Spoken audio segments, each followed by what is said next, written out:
Salam sukacita untuk kita semua di mana saja berada. Tuhan memberkati. Saudara dan saudari yang terkasih di dalam nama Tuhan kita Yesus Kristus, Gereja Katolik sedunia sekarang memasuki masa Prapaskah, yaitu masa puasa dan pantang. Dalam video ini saya akan menyajikan apa makna dari puasa dan pantang menurut ajaran gereja atau menurut tradisi gereja Katolik. Makna puasa dan pantang dalam gereja Katolik.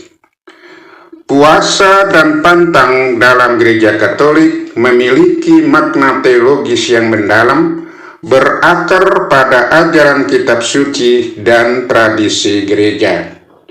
Praktik ini tidak hanya sebagai bentuk disiplin diri, tetapi juga sebagai sarana untuk memperdalam relasi dengan Tuhan dan sesama.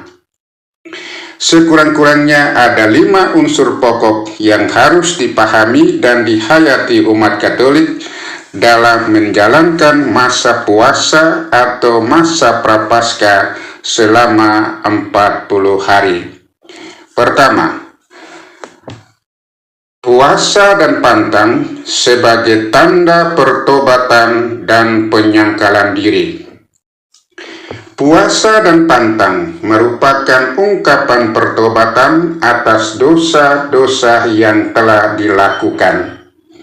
Dengan menahan diri dari makanan atau kebiasaan tertentu, umat diajak untuk menyangkal keinginan duniawi dan mengarahkan hati kepada Tuhan.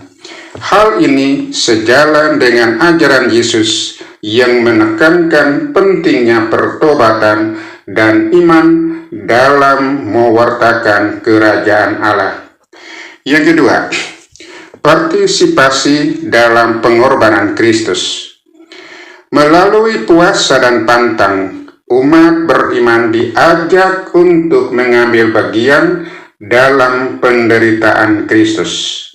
Dengan demikian, umat turut serta dalam karya keselamatan yang diwujudkan melalui pengorbanan Kristus di kayu salib. Ini adalah bentuk solidaritas dengan penderitaan Kristus demi keselamatan dunia. Yang ketiga, latihan rohani dan pengendalian diri.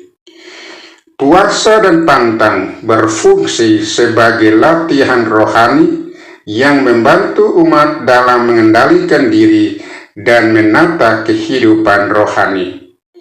Dengan mengurangi asupan makanan atau menahan diri dari kebiasaan tertentu, umat belajar untuk mengendalikan nafsu dan keinginan sehingga dapat lebih fokus dalam doa dan hubungan dengan Tuhan.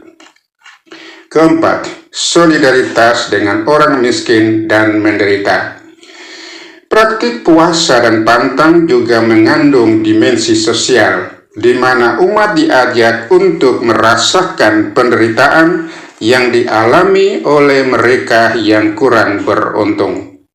Dengan demikian, puasa dan pantang mendorong umat untuk lebih peka dan peduli terhadap kebutuhan sesama, serta menggerakkan mereka untuk melakukan tindakan amal kasih. Kelima, mengikuti teladan Kristus. Yesus sendiri berpuasa selama 40 hari sebelum memulai pelayanannya di dunia. Dengan puasa atau dengan berpuasa dan berpantang, umat Katolik meneladani Kristus dalam ketaatan dan kesetiaan kepada kehendak Bapa. Ini juga menjadi momen untuk merenungkan kembali panggilan hidup sebagai murid Kristus dan memperbaharui komitmen dalam mengikuti Yesus Kristus. Dengan memahami makna teologis ini, puasa dan pantang tidak lagi dilihat sebagai beban atau sekedar rutinitas tahunan, tetapi sebagai kesempatan berharga untuk bertumbuh dalam iman, harapan, dan kasih. Selamat memasuki masa tobat atau masa Prapaskah untuk menjalani retret agung selama 40 hari sebagai persiapan untuk merayakan hari Paskah, yaitu hari kebangkitan Tuhan kita Yesus Kristus. Semoga Tuhan memberkati.